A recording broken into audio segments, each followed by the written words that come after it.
Assalamualaikum warahmatullahi wabarakatuh.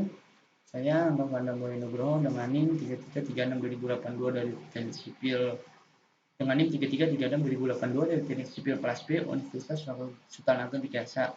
Saya di sini akan menjelaskan tentang K3. Prosesor K3 yang pertama adalah K3 sendiri adalah lambang K3 berbentuk berupa palang berwarna hijau dengan roda bergigi 11 dengan warna dasar putih. Tanda palang bebas dari kecelakaan dan penyakit akibat kerja. Roda gerigi berkaca dengan kesegaran jasmani nurani. 11 gerigi roda, 11 yang berarti 11 bab dan Undang-Undang Nomor 1 Tahun 1970 tentang keselamatan kerja. Roda warna putih bermakna bersih dan suci. Warna hijau bermakna selamat, sehat, dan sejahtera. Roda ada definisi dan dasar hukumnya, yaitu Undang-Undang Nomor 1 Tahun 1970 tentang keselamatan kerja, Undang-Undang Nomor 13 Tahun 2013 tentang ketenagakerjaan, Undang-Undang 3 Peraturan Pemerintah Nomor 50 Tahun 2012 tentang penerapan SMK 3, yang keempat ada Permen PU 05 tahun 2014 tentang penerapan SMK 3 Orasi Bidang Pekerjaan Umum. Yang kelima ada Undang-Undang Nomor 2 tahun 2017 tentang Jasa Konstruksi.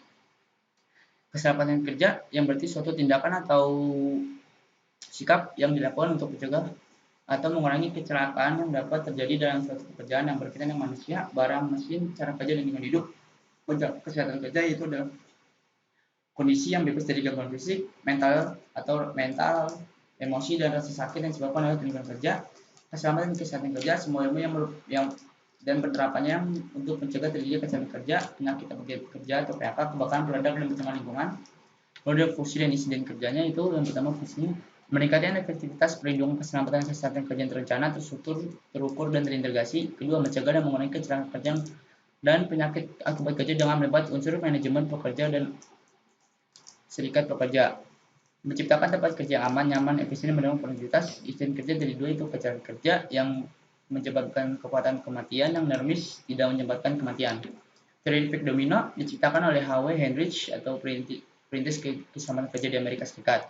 Teori ini merupakan teori tanaman yang menjelaskan terjadi kecelakaan kerja. Menurut penelitian Hendrich, 58% kecelakaan disebabkan tindakan tidak aman.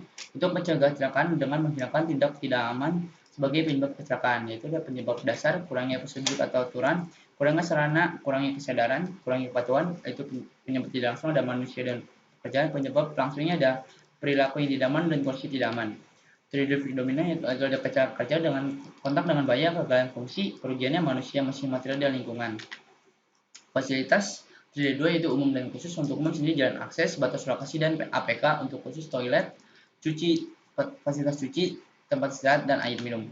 Pada darurat, menurut FEMA adalah segala kejadian tidak direncanakan yang dapat menyebabkan kematian dan atau injuri yang signifikan dalam para pekerja, pelanggan atau masyarakat umum, atau kejadian dapat mematikan bisnis atau usaha, menghentikan kegiatan operasional, menyebabkan kerusakan fisik atau lingkungan, atau sesuatu yang dapat mengancam kerugian fasilitas keuangan dan reputasi perusahaan mati masyarakat. Terdiri dari tingkat yaitu 31, 32, 33.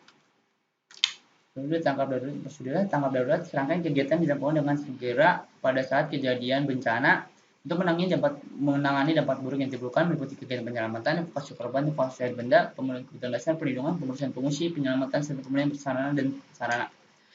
Prosedur darurat, jenis kerjaan yang sedang dikerjakan, sifat dan lokasi, peralatan angkat, peralatan lain, lalu jumlah orang yang lokasi, dan benda-benda kimia.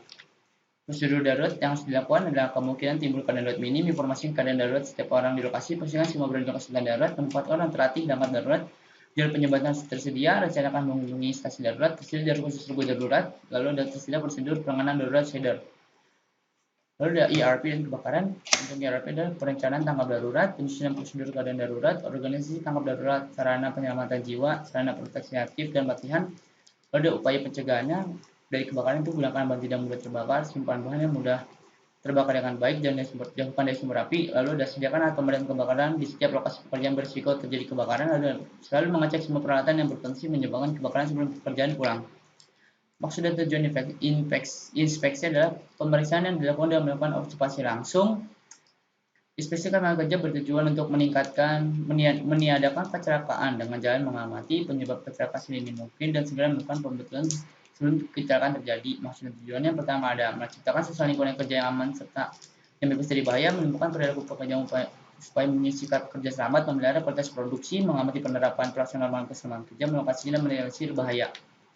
Perangkat skala Pauling itu dibuat untuk penyangga tenaga kerja atau bahan alat Kondisi pekerjaan konstruksi penting pekerjaan pembayaran dan pemekaran. Menurut Permenpaper No. 1 tahun 1940 pasal 1 E, jenis-jenisnya ada frame, kayu, pipa tiang, lantai plat, siku, penunjang, bergerak, kuda-kuda persegi gantung, tumpang sudut, mekanik dan dongkrak pompa. Hal yang diperhatikan ada yang pertama ada beban yang diterima perancang harus merata untuk mencegah bahaya dan menjaga keseimbangan. Dalam menggunakan perancang harus dijaga agar beban tidak melebihi kapasitas yang diperlukan. Perancang tidak boleh dipakai untuk menyimpan bahan kecil yang segera dipakai. Tenaga kerja tidak boleh bekerja di dekat dengan bangunan perancang. Sewaktu ada angin kencang. Penyebab kecelakaannya ada pekerja jauh tempat tinggi, material alat yang jatuh, perancang yang kurang aman, pekerja terjatuh saat naik turun, kelebihan beban. Lalu di pekerjaan tanah yaitu ada jenis tanah dari basah dan kering, lempung basah kering dan cadas. Di pekerjaan tanah ada galian, timbunan, pemadatan dan bawah tanah. Identifikasi risiko dari tebing longsor, galian tutup, akses licin, jatuh terpasang, terhirup gas CO dan lain-lain. Pengendalian risiko dari dinding turap, stabilitas tanah, tangga akses, pagar pengaman, maksud oksigen dan lain-lain. Pekerjaan bawah tanah dan pemancangan itu untuk bawah tanah bahayanya ada terhirup gas beracun, ada gas bertekanan tinggi dan oksigen berkurang. Hasil yang diperhatikan adalah kebutuhan O2, alat komunikasi, untuk ventilasi udara dan pemadam kebakaran. Identifikasi risiko pemancangan adalah kabel putus, alat terguling, pergeseran betul, tenggelam dan sheet pil lepas. Pengendalian dari pasien kondisi kabel baik, posisi harus seimbang, wajib komunikasi sesuai SOP, gunakan pelampung plastik. Pekerjaan struktur baja. Sistem dan metode penyambungan adalah sambung kolom balok, tipe bracket, las tempat dan plat bus, sambungan kolom-kolom tipe splash, pengasapan dan plat stripe. Pada kerjaan erection konstruksi baja banyak menggunakan penyambungan antara bib dan kolom dengan menggunakan baut tekan tinggi. Yang perlu diperhatikan pada menggunakan baut tekan tinggi adalah terjadi gaya berlebih pada gaya eksternal dan geser, batas kekuatan pengunci mur baut, tahap penguncian mur baut. Lalu ada kategori pekerjaan di ruang terbatas dan risikonya. Ruang terbatas adalah ruang cukup besar di mana seorang pekerja yang memasuki sebagian atau seluruh badannya dan mengejar tulisan di dalam ruangan terbatas tersebut. Resikonya ada oksigen berkurang, sesak napas terjadi tanah. Kategorinya ada yang punya izin dan tidak menggunakan izin.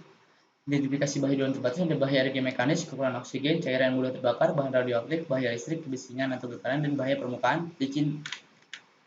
Rencana penanganannya itu putuskan cara penanganan bahan yang ada di lingkungan sebelum pengajian dimulai. Pastikan setiap peralatan dikirim ke lokasi tepat waktu. Pastikan peralatan dioperasikan oleh operator tidak berpengalaman. Koordinasi kegiatan di lokasi sehingga pekerja peralatan tidak merugikan pekerja lain. Lakukan pemeriksaan peralatan secara teratur. Lalu pengangkutannya mengangkat dan meninggikan beban atau tangan manual sering menjadi penyebab cedera di tempat kerja. Cedera dalam penanganan bahan secara manual merupakan akibat tindakan yang dilakukan secara berulang dan tidak sesuai dengan prosedur pengangkatan material secara ergonomis. Mungkin dari itu saja dari saya. Apabila ada apabila ada kesalahan mohon dimaafkan. Wassalamualaikum warahmatullahi wabarakatuh.